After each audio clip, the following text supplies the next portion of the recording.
Hi all, welcome to Tamil Samayal. எங்க ஊர் style chicken biryani ரொம்ப ஈஸியா அண்ட் டேஸ்டா எப்படி பண்ணுறதுன்னு பாத்திரலாமா. குக்கர்ல தேங்காய் எண்ணெய் 4 டேபிள் ஸ்பூன் போட்டுக்கோங்க. எண்ணெய் நல்லா சூடானதுக்கு அப்புறம் ஒரு பிரிஞ்சி லீஃப், 2 இன்ச் பட்டை, ஒரு ஸ்டார் அனைஸ், சோம்பு கொஞ்சம், 3 கிராம்பு, 3 ஏலக்காய் போட்டு நல்லா பொரிஞ்சதுக்கு அப்புறம் வெட்டி வச்சிருக்கிற ஒரு பெரிய வெங்காயம் போட்டுட்டு ஒரு பச்சை மிளகாய் ஆட் பண்ணிட்டு நல்லா வதக்கிக்கோங்க. இது நல்லா வதங்கினதும் நம்ம ஒரு பேஸ்ட் ஒன்று ரெடி பண்ணி வச்சிருக்கோம்.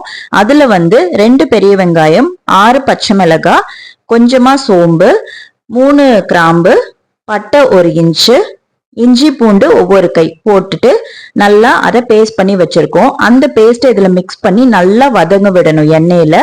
எண்ணெய் நல்லா இந்த மாதிரி மேல வந்ததுக்கு அப்புறம் இதுல தேவையான உப்பு ஆட் பண்ணிக்கோங்க. நான் 1 டேபிள் ஸ்பூன் உப்பு ஆட் பண்ணிருக்கேன். ஆட் பண்ணிட்டு இதை நல்லா வதக்கி விட்டுக்கோங்க. இப்போ கழுவி வச்சிருக்கிற 1/2 கிலோ சிக்கன் இதுல ஆட் பண்ண போறோம். இந்த சூப்பரான சிக்கன் பிரியாணியை எங்க ஊரு ஸ்டைல்ல, அதாவது கோயம்புத்தூர் ஸ்டைல்ல வெள்ளை பிரியாணின்னு சொல்லுவோம். ரொம்ப டேஸ்டா இருக்கும். கண்டிப்பா இதை ட்ரை பண்ணி பாருங்க. சிக்கன் ஆட் பண்ணும்போதே கூடவே கொத்தமல்லி, புதினா ரெண்டையுமே ஆட் பண்ணிடணும். ரெண்டும் ஒரு கால் கை எடுத்துக்கிட்டிங்கன்னா போதும். ஆட் பண்ணிட்டு அதை நல்லா வதக்கி விட்டுறணும். நல்லா வதக்கி விட்டுட்டு ஒரு 2-3 நிமிஷம் வதக்கிக்கோங்க போதும்.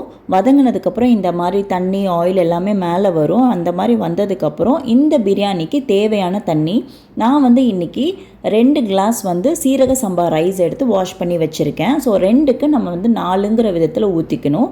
4 கிளாஸ் தண்ணி ஆட் பண்ணிவிட்டு இதை நல்லா மிக்ஸ் பண்ணிவிட்டு இந்த மாதிரி கொதிக்க விட்டுக்கணும். இந்த டைமில் நீங்கள் உப்பு காரமெல்லாம் பார்த்துக்கோங்க. ரைஸ் நம்ம போட்டதுக்கப்புறம் இதை குக்கர் மூடி வச்சுட்டு 2 விசில் வந்தால் போதும். சூப்பரான பிரியாணி ரெடி ஆகிடும். நிஜமாகவே ரொம்ப டேஸ்ட்டாக இருக்கும். கண்டிப்பாக ட்ரை பண்ணி பாருங்கள்.